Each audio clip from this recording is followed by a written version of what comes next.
Record bisa kali ya. Ini Udah sudah mulai ya? itu. Sudah nih? Mulai kan sudah? Ya, sudah tak record nih. Record sekarang nggak? Nanti. Mulai sudah. Oke, oke.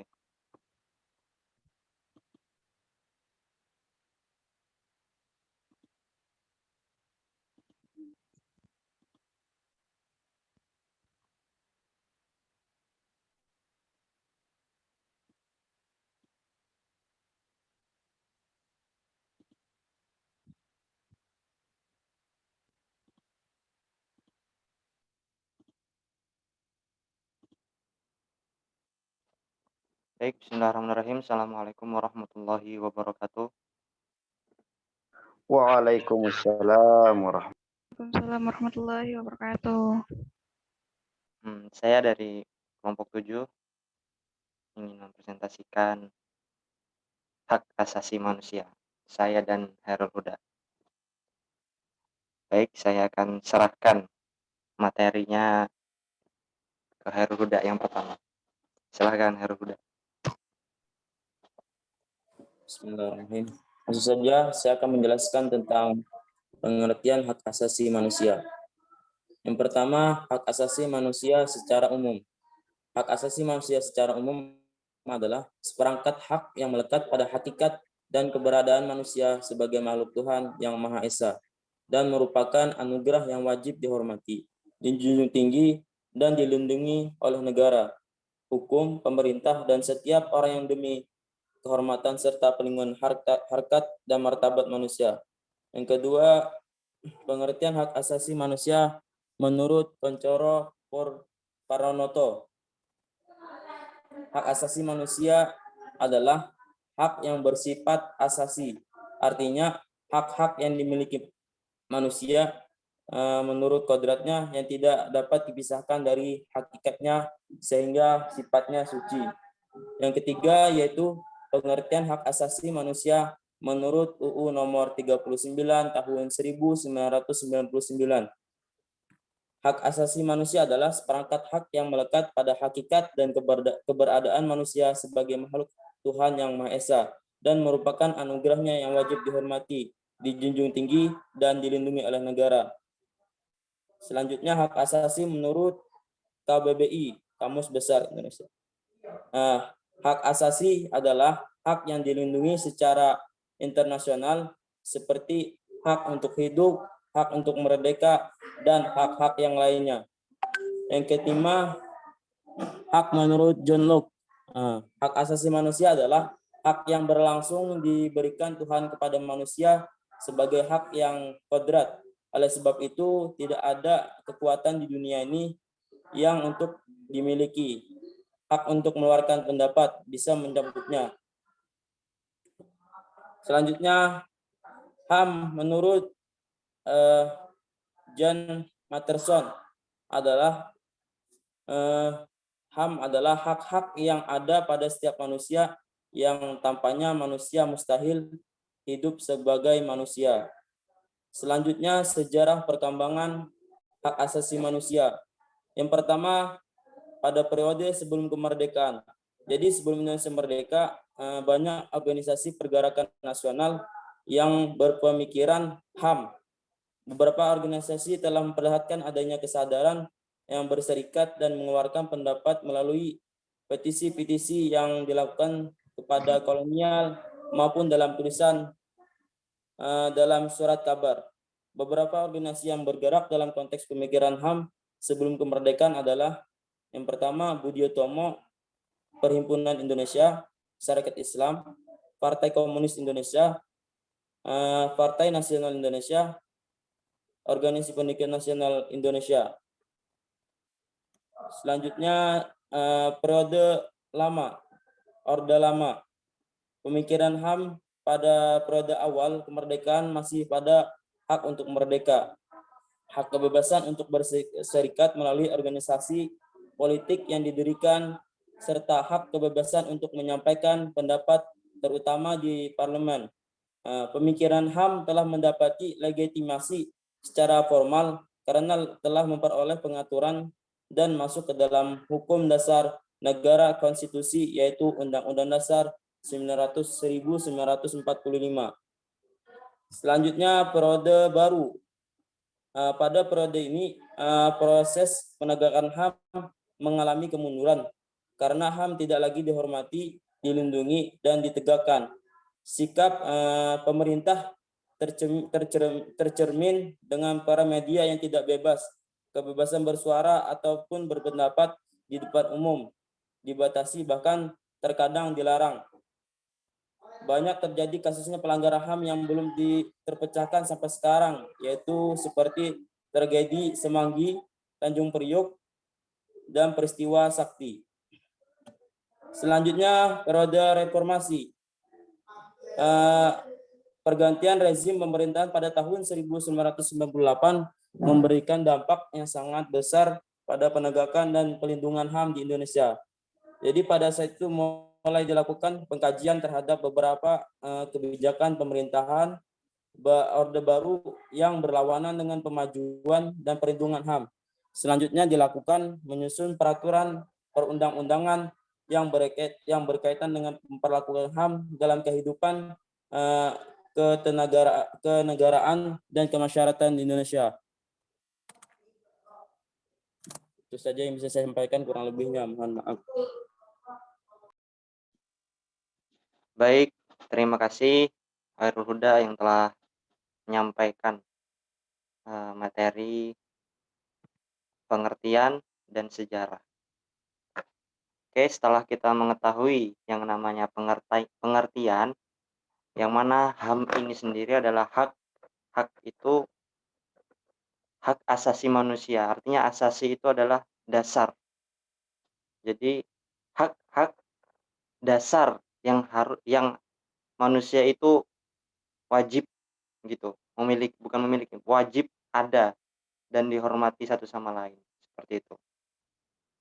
Setelah mengetahui yang namanya pengertian, mengetahui sejarah perkembangannya, sejarah awal Soeharto sebelum kemerdekaan itu HAM itu lebih kepada untuk difokuskan untuk kemerdekaan, seperti itu.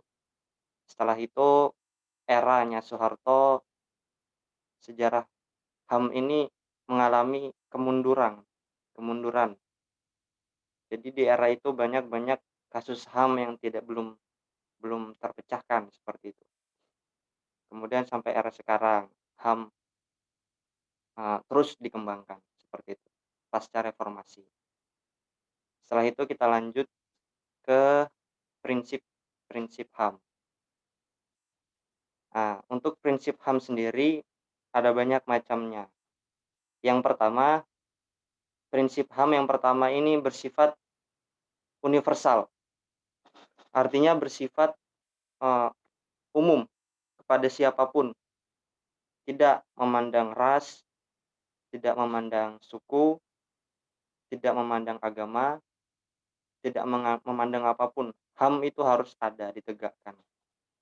Itu HAM bersifat universal prinsipnya. Prinsip-prinsip HAM maksudnya itu HAM mempunyai prinsip. HAM itu mempunyai prinsip. Prinsip yang pertama itu bersifat universal. Artinya HAM ini harus menyeluruh gitu. Harus komprehensif, menyeluruh, harus ada gitu di setiap manusia dan harus dijunjung tinggi. Itu yang pertama, prinsip HAM. Yang kedua, ada berprinsip martabat manusia. Hak asasi ini merupakan hak yang melekat dan dimiliki setiap manusia di dunia.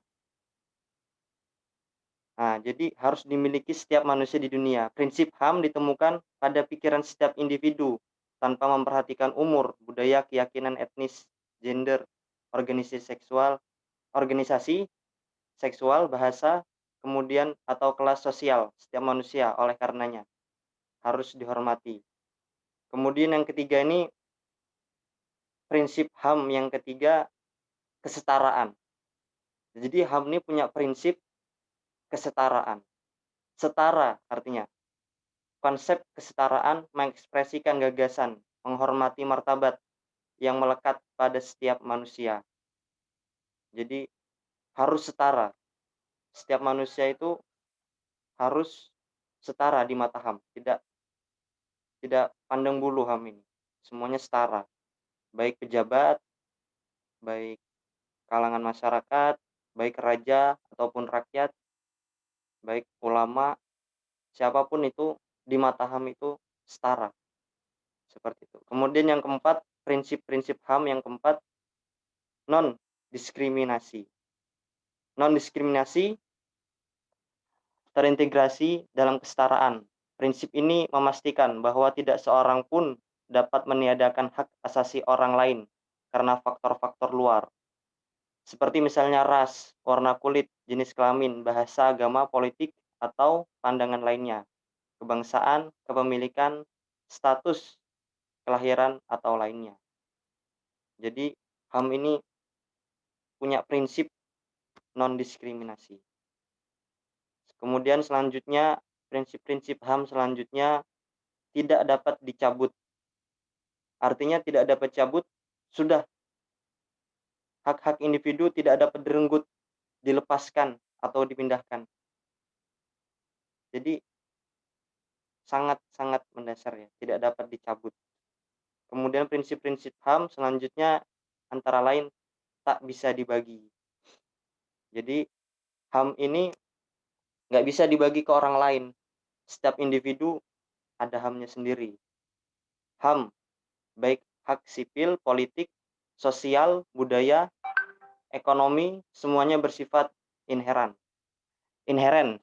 yaitu menyatu dalam harkat martabat manusia.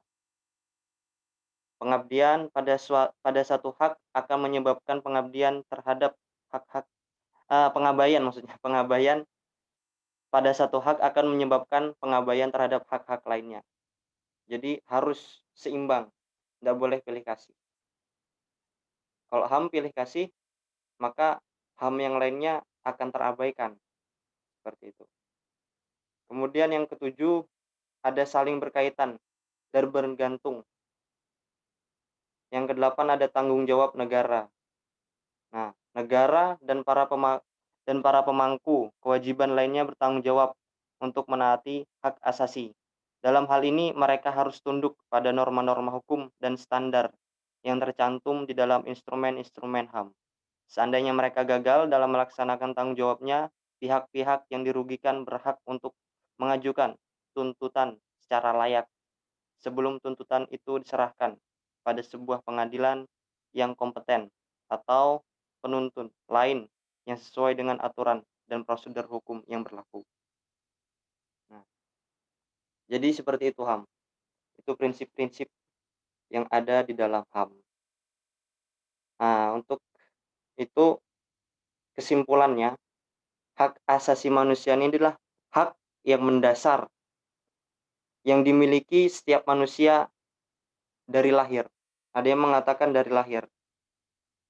Ada yang mengatakan bahwasanya HAM ini tanpa HAM manusia nggak bakal hidup. Seperti itu. Jadi HAM ini penting. Penting bagi kehidupan bernegara di Indonesia. Bukan di Indonesia, di dunia pun juga menjunjung tinggi nilai-nilai hak asasi manusia ini. Di Inggris itu ada John Locke, filsuf yang menjunjung tinggi HAM. Kemudian di Amerika juga ada itu menjunjung tinggi HAM juga itu. Sejarahnya itu berawal dari Inggris, yaitu John Locke itu. Kemudian Amerika, itu sejarah-sejarah dunianya dari Amerika juga. Di Amerika itu untuk membebaskan penjajah Inggris, setelah bebas mereka membuat peraturan-peraturan yang berdasarkan HAM. Kemudian di Prancis juga ada itu revolusi Prancis, yang mana rakyatnya itu melawan yang namanya raja yang berkehendak semena-mena. Setelah itu mereka membuat peraturan-peraturan sesuai dengan hak asasi manusia. Seperti itu. Mungkin itu saja yang dapat kami sampaikan. Kurang lebihnya mohon maaf. Selanjutnya kami akan membuka sesi tanya jawab, maksimal 3 orang. Oke, maksimal 3 orang. Maksimal 3 pertanyaan. Ya, itu saja yang dapat kami sampaikan. Jika ada ingin menggali lebih dalam, silahkan tanyakan. Insyaallah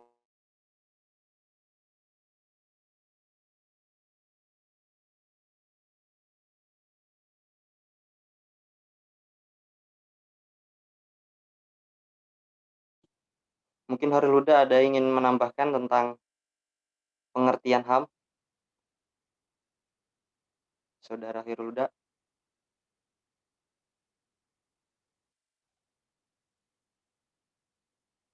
Halo, Horil Huda? Ke WC beliau.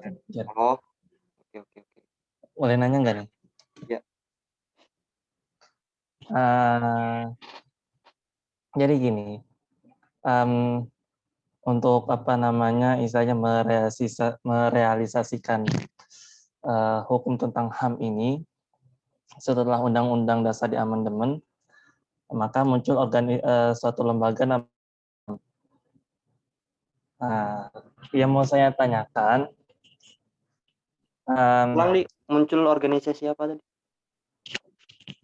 namanya Komnas HAM. Oh. Tahu kan Komnas HAM? Nah, ya kita nggak usah bicarakan tentang sejarah berdirinya, terus struktur lembaganya bagaimana, itu tidak perlu kita bicarakan itu. Yang ingin saya tanyakan, semacam apa ya? Sebentar. Aku lupa tadi apa aku tanya. Terkait Komnas HAM ini yang mau aku tanya, tindakan seperti apa sih yang harus ditindak oleh Komnas HAM ini? Intinya batasan-batasan Komnas HAM dalam bekerja gitu. Nah. Jadi misalkan kalau ada peristiwa apa atau ada kejadian apa, apakah itu harus ditangani oleh Komnas HAM atau tidak, itu maksudku. Paham nggak maksudnya? Jadi semacam perbuatan apa gitu atau peristiwa atau tindakan apa yang mesti ditindak oleh Komnas HAM. Kan masih ada batasan-batasannya seperti itu. Itu sih yang mau saya tanyakan. Terima kasih. Ya, terima kasih atas pertanyaannya yang sangat baik sekali. Mungkin ada teman-teman yang ingin menanyakan lagi. Masih ada 2 slot pertanyaan.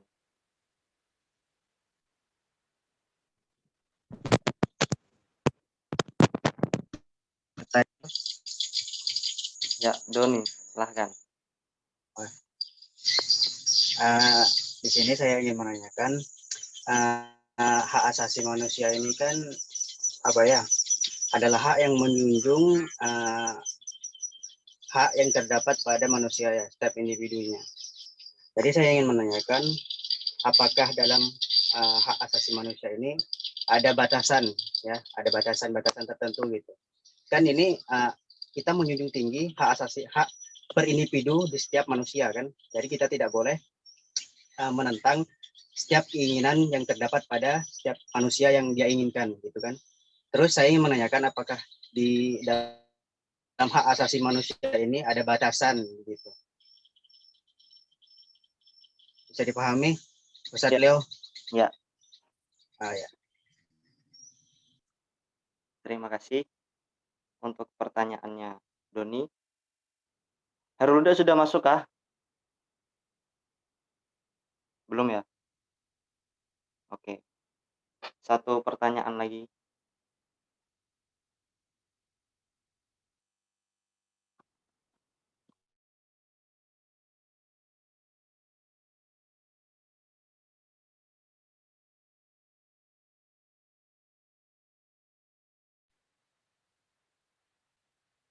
Luar negeri.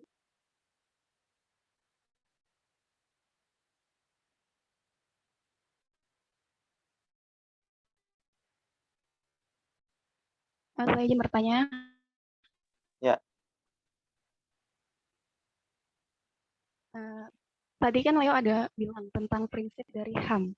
Nah, prinsip tadi itu di sana ada mengatakan tentang non-diskriminasi. Ya. Nah, tetapi kalau kita melihat khususnya di negara kita ya, sudah banyak banget yang namanya diskriminasi gitu. Antara suku ataupun agama gitu, udah banyak banget kan. Nah, itu kan secara tidak langsung kan sudah mengambil hak atau HAM dari setiap individu itu gitu. Nah, terus ketika itu terjadi, apa yang harus dilakukan?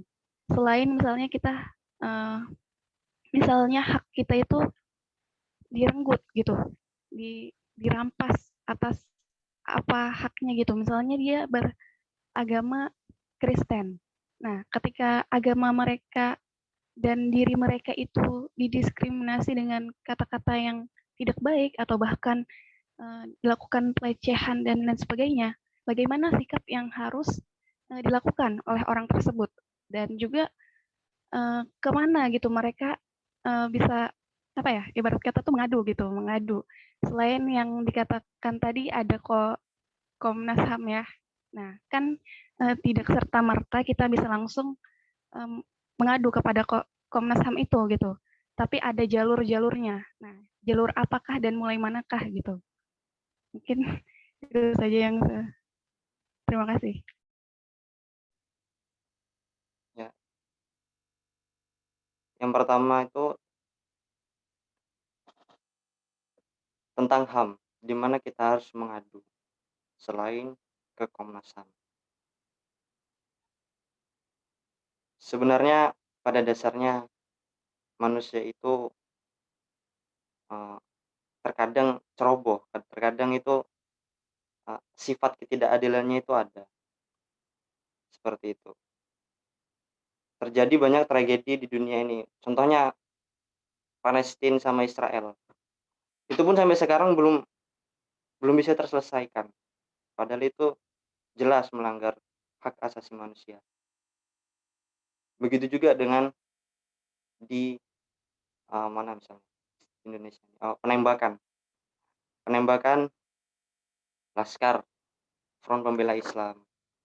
Itu kan jelas melanggar HAM. Mana lagi ya? Ya yang paling jelas adalah Palestina. Itu jelas melanggar HAM. Terus kemana ngadunya manusia ketika hak-hak itu dilanggar sendiri oleh manusia?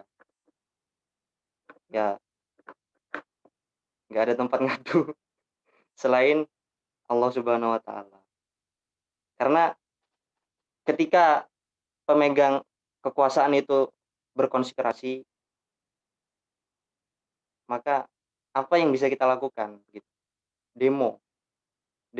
Untuk demo Israel pun butuh kekuatan. Untuk melawan Israel pun butuh kekuatan. Jadi saya pikir kalau pemimpinnya nggak adil, pemimpinnya nggak bijak, maka hak asasi manusia itu pun tidak bisa terrealisasikan. Seperti itu. Gimana, Fatimah? Oke, berarti dari jawaban Leo tadi nggak bisa kita ngadu kecuali kepada Allah ya. Ya. Sang Pencipta alam. Ada lagi usaha lain yang mungkin seandainya pemimpin dari suatu negara itu bisa untuk mengendalikan keadaan hak itu sendiri, mungkin bisa untuk menegur negara lain atau menegur pihak-pihak lain yang atau memberi ancaman, bisa. Akan tetapi balik lagi hak utamanya itu ada di kekuasaan itu sendiri. Nah, di balik kekuasaan itu sendiri. Seperti itu. Nah, lalu bagaimana gitu tindakan yang atau cara gitu agar suatu negara atau manusianya sendiri itu apa ya, bisa menghargai yang namanya HAM gitu atau bisa menjalankan yang namanya HAM setiap individu gitu. Selain dari tadi pemerintahnya harus adil. Itu pertama tadi ya. Selain itu apa yang harus dilakukan oleh pemerintah ketika pemerintah tahu bahwa banyak nih dari bagian-bagian pemerintah yang tidak adil? Yang dilakukan pemerintah. Ya, Yang dilakukan pemerintah banyak, ketika melihat pemerintah itu melihat banyak perlakuan dari pemimpin-pemimpin lainnya yang tidak adil, maka balik lagi kepada pemerintahnya gimana dia menjalankan seperti itu. Mungkin dia bisa kayak di eranya Soeharto. Di eranya Soeharto banyak pelanggaran-pelanggaran HAM yang dilakukan Soeharto. Akan tetapi belum terungkap sampai sekarang. Pembunuhan-pembunuhan yang dianggap itu kejahatan di era Soeharto itu mencapai ratusan orang di Pulau Jawa, di Jakarta, Jawa Tengah. Akan tetapi bagaimana rakyat atau pemimpin lain bisa bisa bisa menegur Soeharto? Bagaimana pemimpin lain bisa menegur Soeharto? Tidak bisa, karena Soeharto pemegang otoritas tertinggi pada saat itu. Jadi nggak bisa lah, butuh kerjasama antara pemimpin yang sadar dengan rakyat, seperti itu. Gimana Fatimah? oke. Berarti harus ada kesadaran yang tinggi ya Ada dari kesadaran yang tinggi dari pemerintah juga yang masyarakat. sadar dengan rakyat. Oke. Nah, Leo, aduh timbul lagi nih pertanyaan. Ya, silahkan. Bagaimana gitu nah, ketika bagaimana kita mengetahui bahwa pemerintah itu sadar dan bagaimana kita mengetahui juga masyarakat itu sadar bahwa dia harus kan kebanyakan masyarakat kita sekarang dia tidak tahu gitu HAM itu apa gitu dan apa HAM yang ada pada diri kita gitu. Nah, banyak masyarakat yang masih minim sekali dalam hal ini gitu. Nah, ketika masyarakat tidak tahu kan tidak mungkin gitu masyarakatnya sadar akan kewajiban mereka atau hak mereka gitu. Lalu bagaimana menyadarkan mereka atau mengetahui mereka sadar atau enggak akan hak itu gitu. Bagaimana masyarakat mengetahui hak? Ya. Oke. Ya. Agar masyarakat tahu tentang hak. Hak ini pada dasarnya ini ya, bersifat fitrah gitu. Fitrah.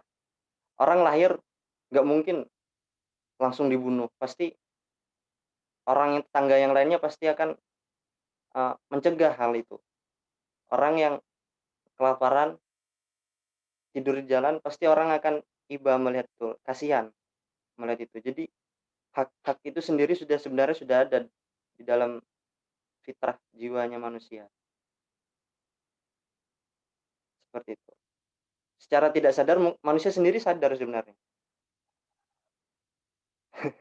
Iya, secara tidak sadar manusia sendiri sadar akan hak yang orang lain itu harus, kecuali ada komplotan-komplotan tertentu yang memang dari kecilnya sudah dicuci otaknya, mungkin itu akan besarnya itu pun muncul dari besar. Akan tapi dari lahir pun sudah orang dari kecil sudah mengerti hak-hak asasi yang harus dijunjung tinggi. Seperti itu. Oke, berarti di sini itu tergantung dari pendidikan mulai kecil ya, yang mana itu akan berpengaruh pada perilaku mereka. Apa mereka peduli dengan hak asasi diri sendiri atau orang lain atau tidak gitu ya? Iya. Oke. Terima kasih jawabannya. Reluda sudah ada? Enggak ada terus? Kemana beliau? Sebentar ya, aku kontak Reluda sebentar.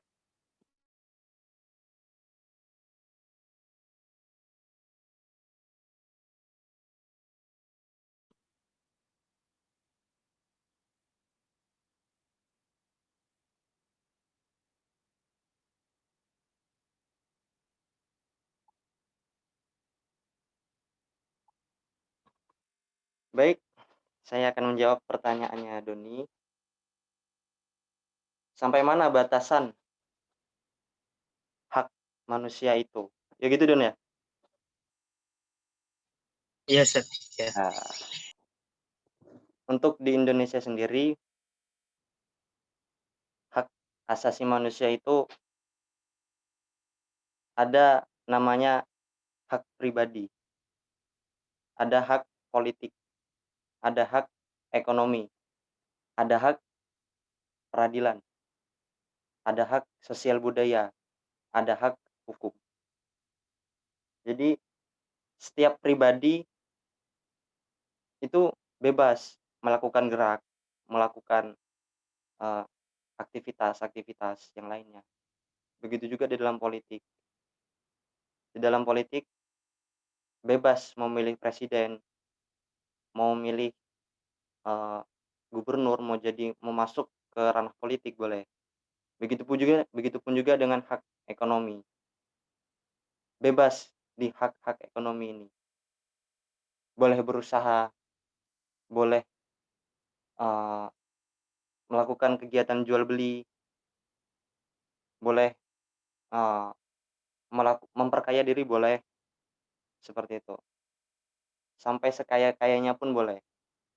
Di politik, di ranah politik sampai menjadi presiden pun boleh di Indonesia. Seperti itu. Di sosial budaya bebas, mau membudayakan apa saja sesuai dengan agamanya. Seperti itu. Di bidang hukum mempunyai hak-hak juga manusia di Indonesia ini eh, menuntut mengundang pengacara seperti itu. Jadi di seputar situ batasannya, Doni. Berarti ada batasannya. Ya. Apa namanya? Hak asasi manusia itu ada batasannya. Ya. Bukankah hak asasi manusia itu adalah suatu pemahaman yang dimana kita itu harus memahami semua keinginan manusia itu tanpa batas, ya kan? Bukankah seperti itu? Dan bukankah hak asasi manusia itu adalah buah pikir dari liberal ya? Untuk di Indonesia terbatas. Untuk di Indonesia terbatas. Ya. Berarti ada undang-undang yang mengatur HAM itu sendiri. Ya.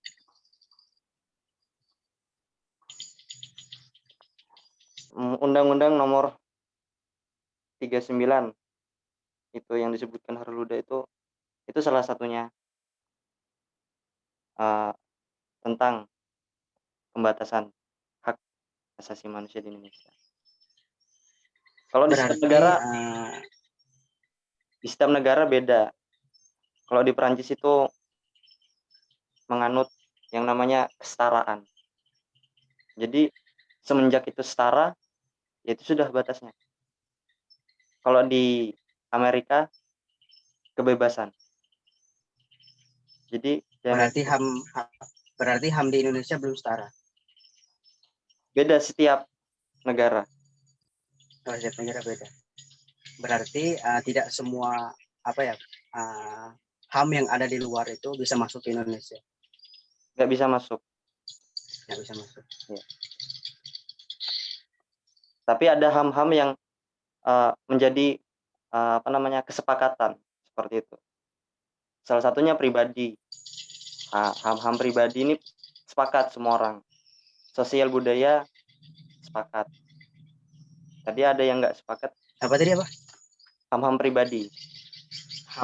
HAM pribadi. Hak asasi pribadi.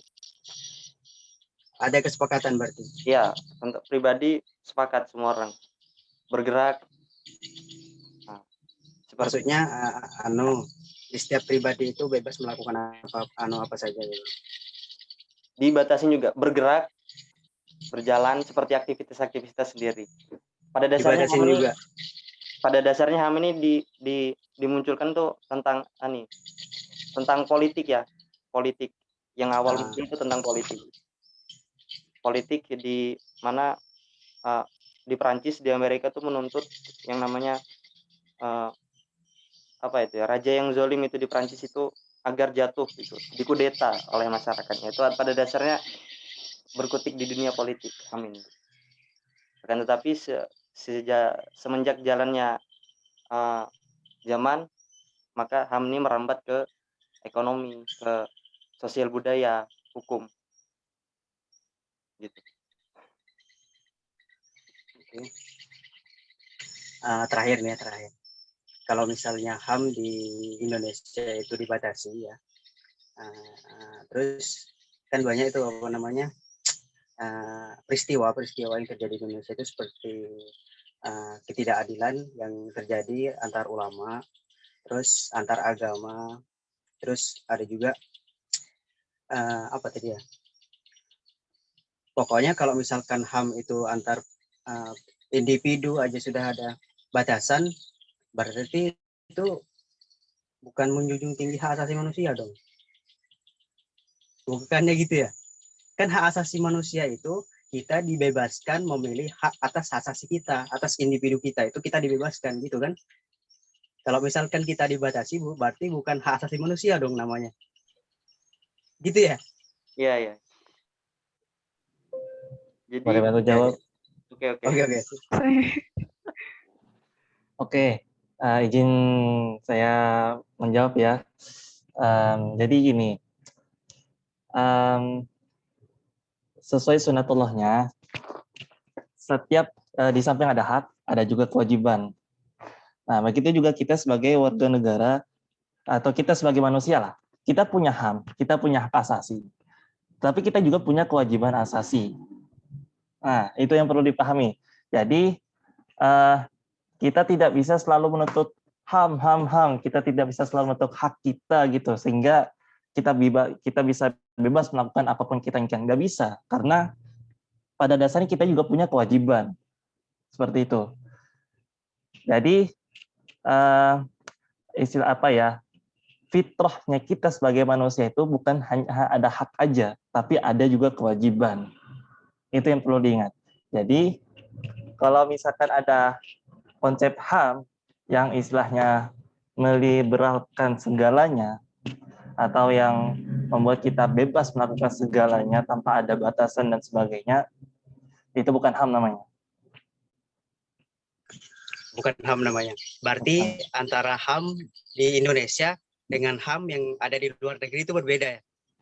Kan HAM di luar negeri itu rata-rata menyamakan setara gender itu sama, agama itu sama, antar sama. Jadi mereka tuh sampai ada apa namanya istilah LGBT itu kan mereka tidak melarang, bahkan mereka itu melegalkan. Berarti antara HAM yang ada di Indonesia itu berbeda dengan HAM yang ada di luar negeri. Jadi seperti itu ya? Iya, bisa dibilang seperti itu karena patokan atau batasannya itu juga berbeda. Nah, batasannya gitu. juga berbeda. Iya, Berarti pemahaman HAM yang ada di Indonesia ini berawalnya dari mana? Pancasila. Pancasila. HAM ini berawal dari Pancasila. Dari HAM berawal dari Pancasila. HAM berawal dari Pancasila, bukannya HAM berawal dari luar negeri ya? Nah, jadi gini, di luar negeri kan kita ini apa ya? Kita ini yang namanya merdeka itu jauh dari duluan Inggris dan lain sebagainya.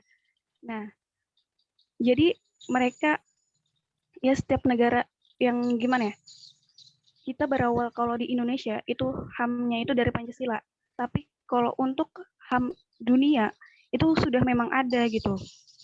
Bahkan sebelum ada di Indonesia, makanya Indonesia itu mengambil HAM sendiri itu berdasarkan Pancasila. Makanya dalam undang-undang pun ada gitu, undang-undang HAM gitu. Dan juga makanya ada batasan, ada yang namanya kewajiban dan juga hak gitu. Nah, itu semua sudah kayak apa ya? Makanya tadi dalam Pancasila pun sudah teratur semua gitu, yang nama tatanan negara Indonesia gitu. Tinggal dari masyarakatnya saja lagi memahami Pancasila atau tidak gitu. Oke. Saya ikut berpendapat boleh? Silakan.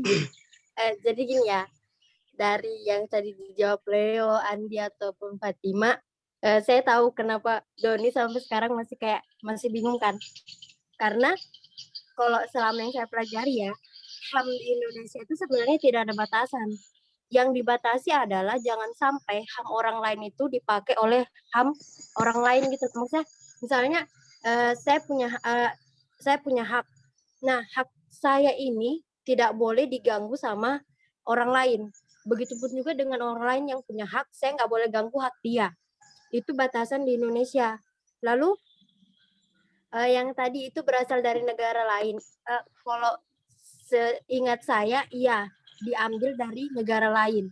Namun dalam prinsipnya itu ikut dari Pancasila.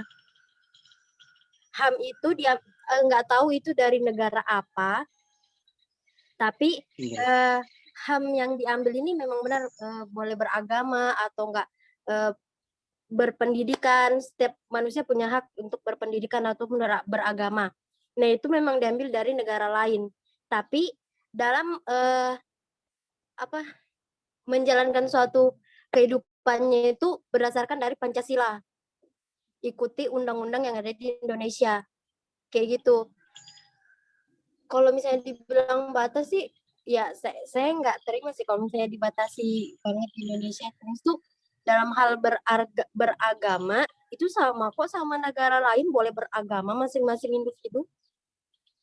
Kalau menurut saya HAM di Indonesia maupun di luar negeri sebenarnya tidak ada batasannya. Yang berbeda hanyalah dasar negara yang mereka pakai. Misalnya kita itu berdasar negara Pancasila, berarti HAM kita itu harus sesuai dengan Undang-Undang Dasar dan juga Pancasila. Kalau misalnya di negara lain kan punya dasar negara sendiri, jadi HAM mereka itu harus berdasarkan dengan dalam menjalankan HAM mereka itu berdasarkan dengan undang-undang dan undang-undang mereka dan dasar negara mereka. Selain itu isinya semuanya sama kalau menurut saya ya. Itu menurut pendapat saya, tapi nggak tahu kalau kalian sih. Sudah sekian. Berarti hak asasi manusia itu secara tidak langsung diatur oleh undang-undang atau peraturan yang terdapat pada negara. Berdasarkan Iya, kayak gitu. berdasarkan ideologi. Berdasarkan ideologi masing-masing negara. Cuman isinya itu sama. Masing-masing individu, masing-masing rakyat itu punya hak untuk berpendidikan, beragama, bekerja, sama, semuanya sama.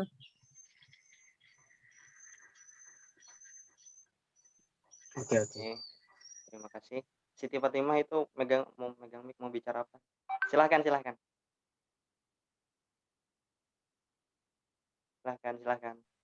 Oke. Ya. Aku mau menanggapi lagi nih. Nah, tadi kata Shirley kan ada yang mengatakan hak asasi manusia di Indonesia dan juga luar negeri itu sama. Nah, tapi menurut saya ada perbedaannya gitu. Pasti ada perbedaannya, setiap negara pasti ada perbedaannya. Karena ideologinya saja berbeda gitu. Pasti memiliki perbedaan, nggak mungkin sama persis gitu. Ya ada nih, kan kita tahu bahwa HAM itu ada HAM dunia, HAM sedunia, yang mana itu diatur memang sama persis untuk seluruh negara. Semuanya sama untuk seluruh negara. Tetapi dalam HAM untuk negara masing-masing itu pasti ada perbedaan. Pasti ada. Seperti HAM kayak di Indonesia itu sistemnya demokrasi. Belum tentu di luar negeri itu sistemnya demokrasi. Mereka ada yang liberal, ada yang dan sebagainya. Nah, sama halnya di Indonesia pun mungkin ada 2 atau 3 gitu perbedaan dari negara lain. Tetapi dalam sistem HAM dunianya itu tetap sama gitu. Seperti itu. Terus perbedaan antara hak asasi manusia liberal sama hak asasi demokrasi itu apa? Bingung saya. Kan liberal itu kan bebas, sedangkan demokrasi itu kan kemasyarakatan. Terus bedanya apa? Nah, jadi perbedaannya di situ. Liberal itu sudah menentang dalam artian tidak sesuai dengan Pancasila dan undang-undang. Sedangkan demokrasi ini sistemnya mereka masih ibarat kata itu berpedoman, masih berpedoman dengan Pancasila dan undang-undang. Tetapi mereka menyuarakan apa yang mereka inginkan, seperti pemilihan presiden. Nah, pemilihan presiden di Indonesia itu dilakukan per individu. Setiap manusia memiliki haknya, gitu. Nah, jadi dalam hal di sini itu kalau misalnya hak itu direnggut, nah itu makanya yang namanya diskriminasi HAM. Nah, sedangkan liberal di sini itu mereka seperti ibarat kata itu kayak pemberontak yang sebenarnya mereka memiliki hak, mereka sudah mendapatkan haknya, tetapi mereka ingin lebih dari itu.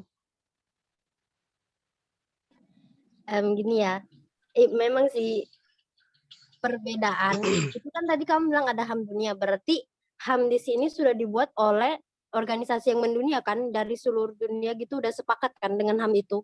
Nah, lalu dan yang saya tahu PBB itu sudah membuat keputusan di mana HAM dalam setiap negara itu harus dijunjung tinggi.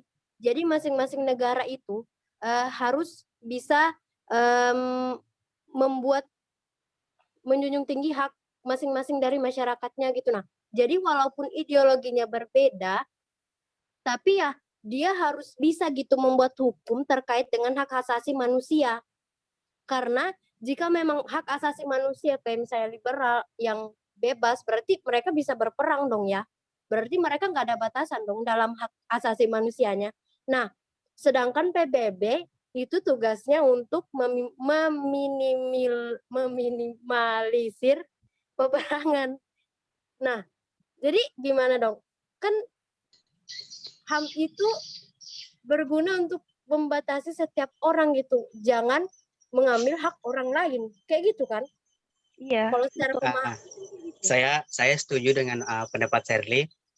Kan HAM itu kan ada sentralisasinya. HAM itu kalau misalkan ada manusia di muka bumi ini yang melakukan kesalahan berat, pasti kan dipanggil ke Mahkamah Agung yang ada di Belanda kan. Itu sentralisasinya, Mahkamah Agung tingkat tinggi di dunia. Nah, terus kalau misalkan memang HAM itu menjunjung tinggi hak asasi manusia, harusnya di Indonesia membuat undang-undang yang dimana itu membebaskan hak untuk berindividu, ya kan? Hak asasi yang yang di setiap individunya itu diperbolehkan melakukan atas haknya sendiri. Seperti itu kan? Terus begini juga, di Indonesia itu kan kalau misalkan kita berpolitik itu kita kalau misalkan zaman 45 sampai 65 kan itu boleh, kalau misalkan tanpa parlementer, tanpa partai kita boleh berpolitik kan. Tapi sekarang dari tahun 2002 sampai sekarang itu kan banyak undang-undang yang direvisi, yang diubah hingga akhirnya orang yang berpolitik itu harus melalui partai dulu, merebut suara di parlemen, ya kan? Kalau misalkan sudah sudah menang bertarung di parlemen, itu bisa kan menjadi presiden atau menjadi menteri MPR, DPR gitu kan? Itu udah masuk asasi manusia bukan? Kita harus ikut partai dulu. Jadi di setiap individu itu nggak boleh berpolitik. Kalau misalkan nggak ikut partai. Jadi kebebasannya kita itu cuma untuk milih suara aja, itu aja. Jadi gimana itu?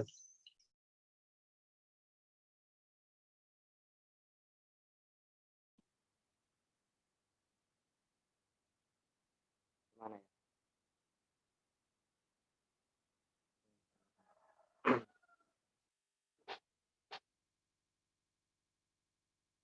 Masuk HAM atau enggak gitu ya, Dun?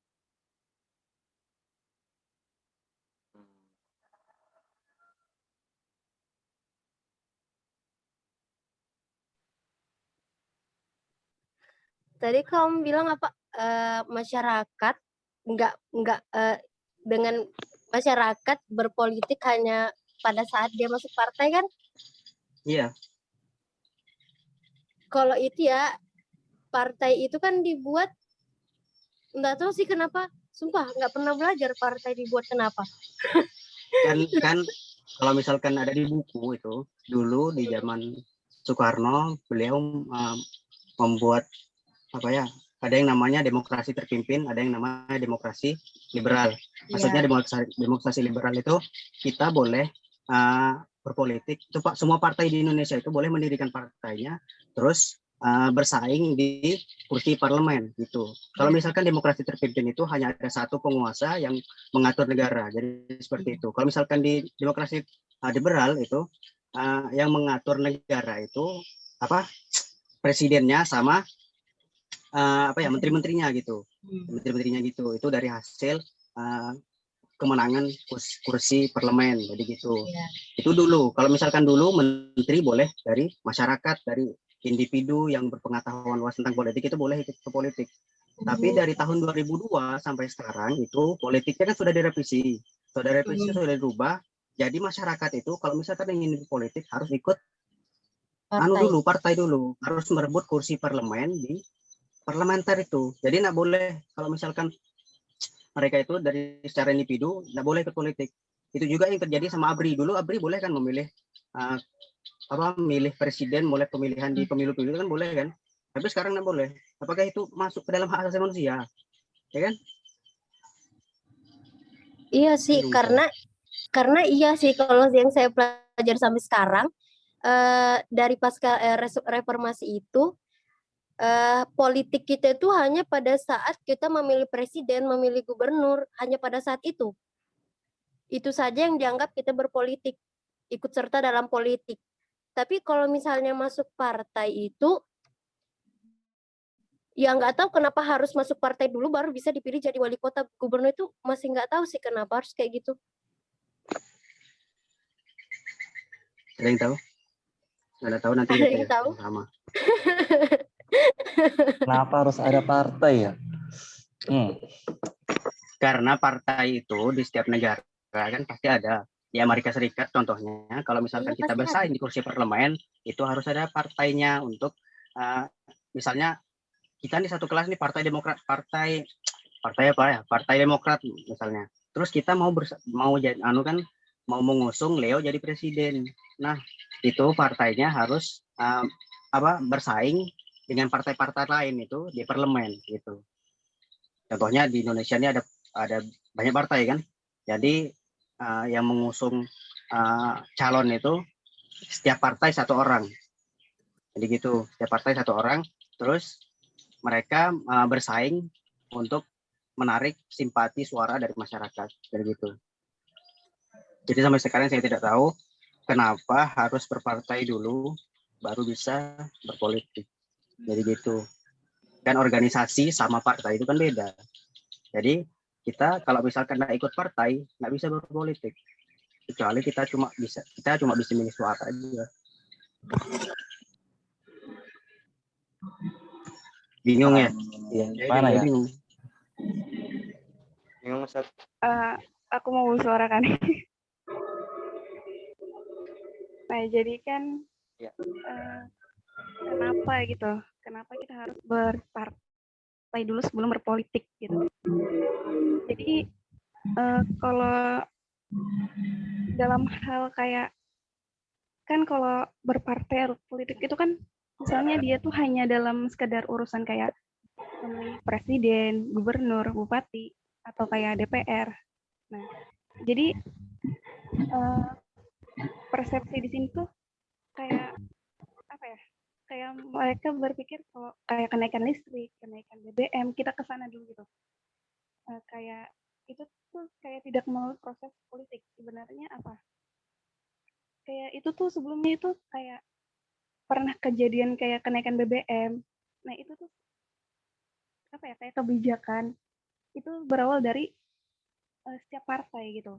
Kayak mereka mengemukan kayak berdiskusi, berparlemen gitu. Nah, lalu akhirnya kenapa ada partai? Ya karena itu tadi kayak mereka menyuarakan itu berbeda-beda gitu. Setiap kelompok itu berbeda-beda bagaimana cara pandang mereka dan bagaimana mereka mengambil sikap gitu. Nah, jadi makanya ada yang namanya partai. Nah, Bentar. Ini menyuarakan apa maksudnya? Aspirasi mungkin. iya, semacam aspirasi. Makanya partai itu dibentuk agar lebih bisa gitu, lebih bisa menyuarakan. Karena kan kalau masyarakat per individu aja kan ibaratnya itu ya kayak masa bodoh aja gitu. Tapi kalau dalam hal partai itu kan udah kayak kelompok besar gitu. Jadi lebih kayak bisa gitu. Bahkan makanya dari partai lah pemikiran yang lebih kritis dan pemikiran yang lebih mendalam itu terbentuk gitu di organisasi partai gitu. Tapi bukannya setelah mereka berkuasa mereka lupa ya? Kan gitu biasanya. Jadi gini, Pak Natal. San. Ya, bisa. Nanti aja nanti. Oh, wih. Oke, izin ya. Jadi kalau kita melihat sejarah perpolitikan di Indonesia, partai itu sebenarnya adalah suatu perkumpulan masyarakat yang memiliki satu aspirasi yang sama. Nah, jadi dulu itu segolongan masyarakat itu membuat suatu kelompok dan mereka itu memiliki aspirasi yang sama. Misalkan ada kelompok buruh misalkan dulu ada, dan kelompok-kelompok lainnya lah pokoknya. Nah, cuman makin ke sini partai itu istilahnya semakin kaku gitu nah. Sehingga partai ini hanya istilahnya gimana ya? Beroperasi di lingkungan politik saja gitu. Nah, lebih kaku gitu, nggak kayak dulu. Kalau dulu dia hanya apa istilahnya bersaing dengan partai-partai yang buat berebut parlemen dan sebagainya. Ada istilahnya fungsi-fungsi lain lah. Dan partai itu juga menjadi salah satu saluran aspirasi masyarakat selain dari parlemen itu sendiri. Nah, jadi kalau menyuarakan aspirasi bisa langsung ke parlemen atau bisa melalui partai-partai yang para kadernya ada di parlemen tersebut. Nah, cuman makin ke sini entah kenapa kayak kinerja dari partai-partai ini kayak kurang kelihatan atau kurang kelihatan efeknya di masyarakat gitu nah. Soalnya semakin kaku gitu. Operasi dari partai-partai ini gitulah. Tapi berdasarkan yang saya tahu, partai itu dibuat karena memang untuk menarik simpati masyarakat. Contohnya dulu itu ada yang namanya partai partai tentang Islam itu kan ada Masyumi lah apalah itu, partai komunis. Nah itu kan salah satu cara golongan orang gitu untuk menarik pikiran yang sama dengan mereka gitu. Jadi orang-orang yang sama dengan pemikiran mereka itu ditarik dengan partai-partai itu. Jadi gitu kan. Iya. Betul. Saya bingung. Terus yang tadi bagaimana? Tidak ada jawaban? Belum ada jawaban untuk saat ini. Jadi tadi tuh maksudnya berpolitik itu maksudnya bisa masuk ke DPR gitu kan? Jadi kan kamu bilang kenapa kita harus masuk partai? Apa sih tadi lupa? Iya. Nah, ya kan kenapa kita harus masuk partai? Partai dulu baru bisa berpolitik kan? Nah, berpolitik di sini maksud kamu apa? Bisa masuk DPR atau apa gitu maksudnya? Ya berpolitik ya semuanya di Indonesia nih yang namanya badan eksekutif, legislatif, yudikatif semuanya. Kalau misalkan mau masuk ke dalam situ harus ikut partai kan? Nggak bisa kalau misalkan individu itu nggak bisa. Itu namanya ya itu maksud saya, apakah itu sudah adil? Kan sudah nggak adil, masyarakat nggak boleh masa harus ikut partai dulu kan menyulitkan. Gitu. Tapi ya namanya Indonesia kan negara demokrasi. Masa kita rapat nih dalam satu. Ya, makanya dari itu harusnya kita yang berdemokrasi itu harus memiliki kebebasan bersuara ya kan. Kalau misalkan contohnya apa pemimpin kita itu nggak adil, kita demo kan, itu maksudnya dari demokrasi. Kita memiliki suara yang dimana ketika pemimpin kita itu melenceng, kita yang meluruskan kan masyarakat. Jadi demokrasi itu intinya kekuasaan yang sesungguhnya itu ada pada masyarakat kan. Jadi itu. Iya, Jadi kenapa hak asasi manusia di Indonesia itu iya harus memang benar sih. berpolitik dulu?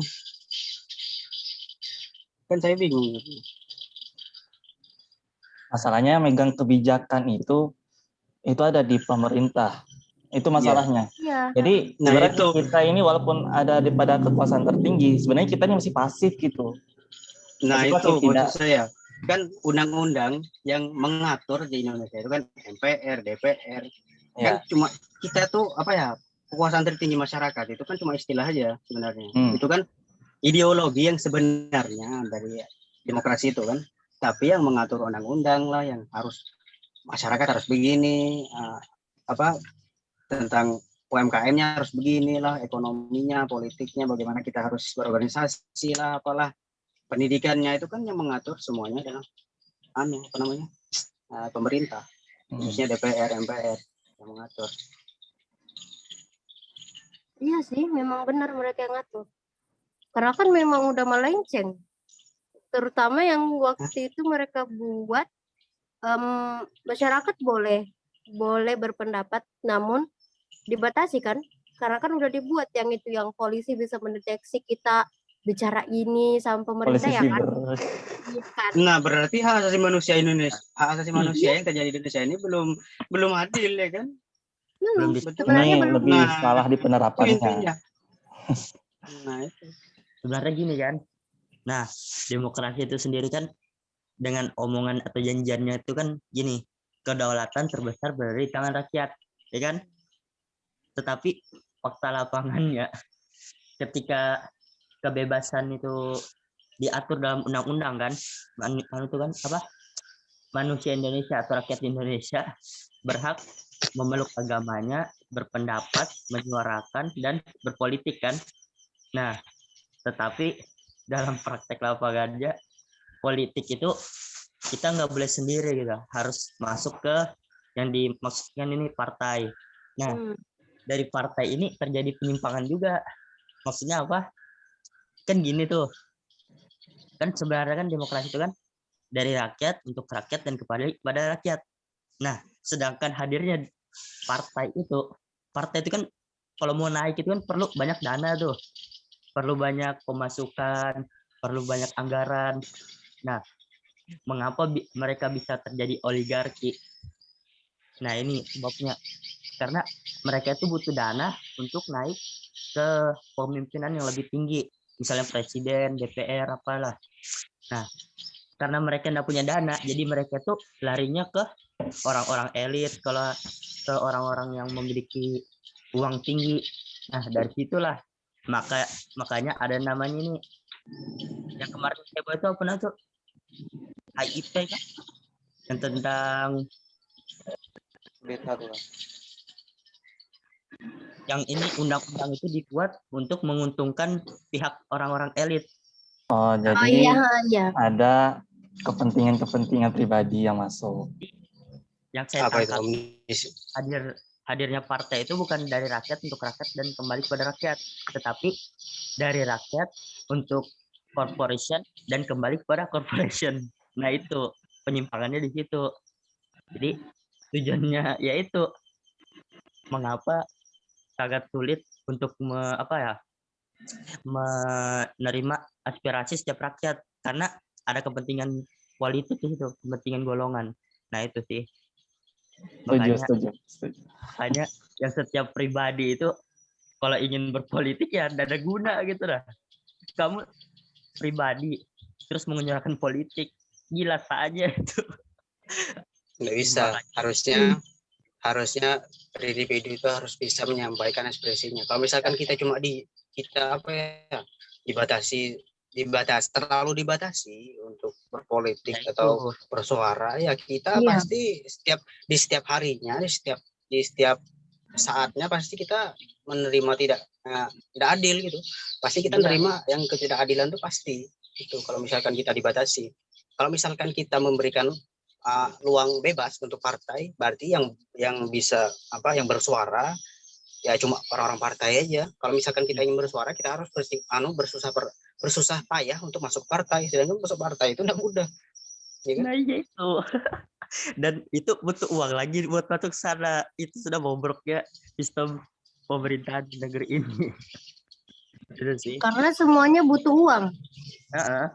Makanya Kalau nggak ada uang ya dosa. makanya Ya, ada saya namanya aja butuh uang. Iya, undang-undang aku juga gitu. undang-undang ITE kan. Nah, Dia undang-undang itu sumpah bikin aku sakit hati, padahal aku pengen komen.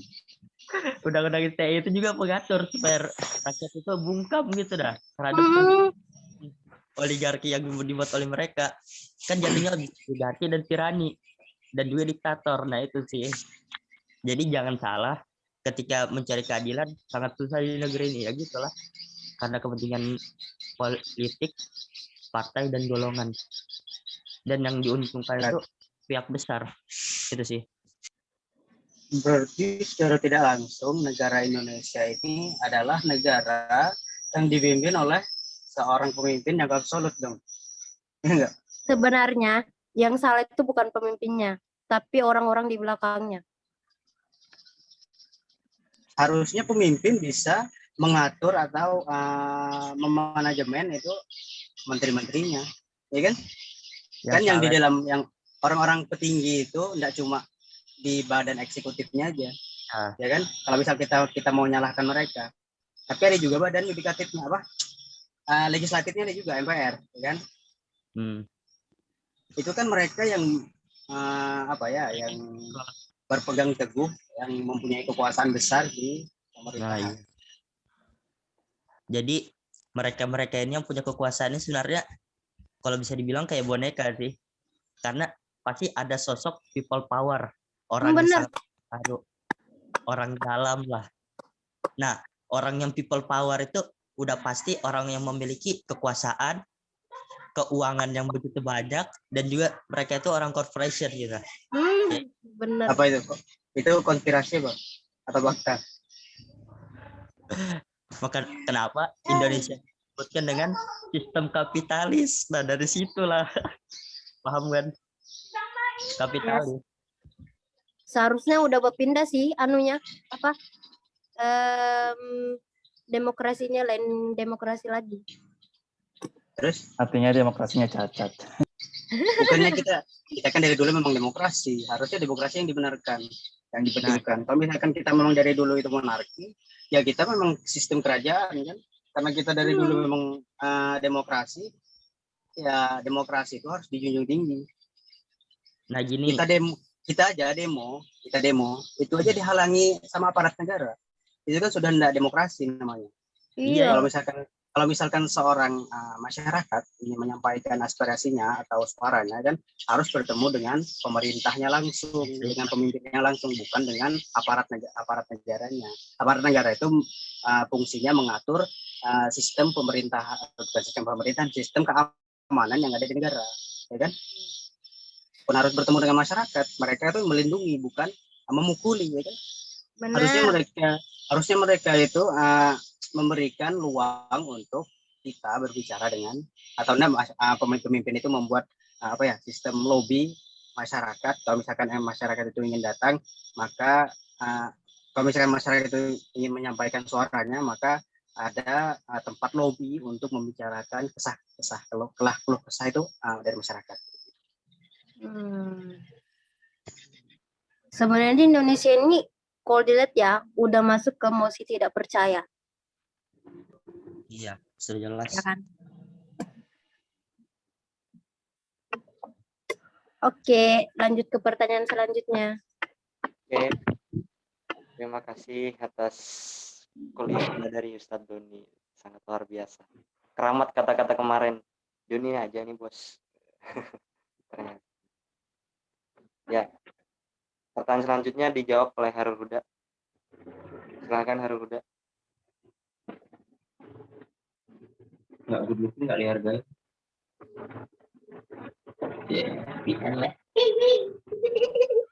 Itu kinerja Komnas HAM.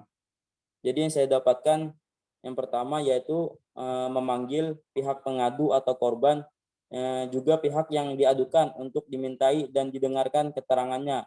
Yang kedua, memanggil saksi untuk diminta dan didengarkan kesaksiannya.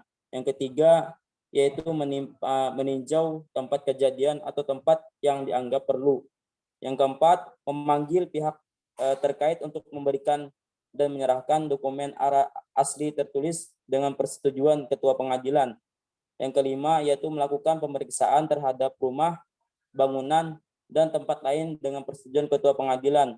Yang keenam, memberikan pendapat yang berdasarkan persetujuan ketua pengadilan terhadap perkara tertentu yang sedang dalam proses pengadilan. Jadi selain yang saya sebutkan tadi, itu bukan tugas kinerja Komnas HAM. Terima kasih.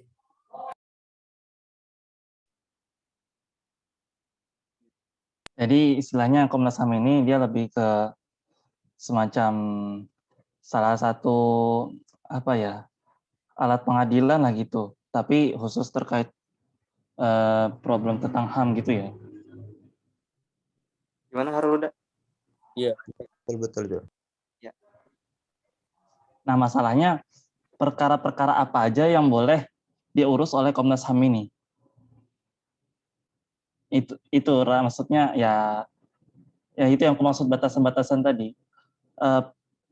Gimana tadi bahasanya ya? Perkara-perkara apa itu maksudnya?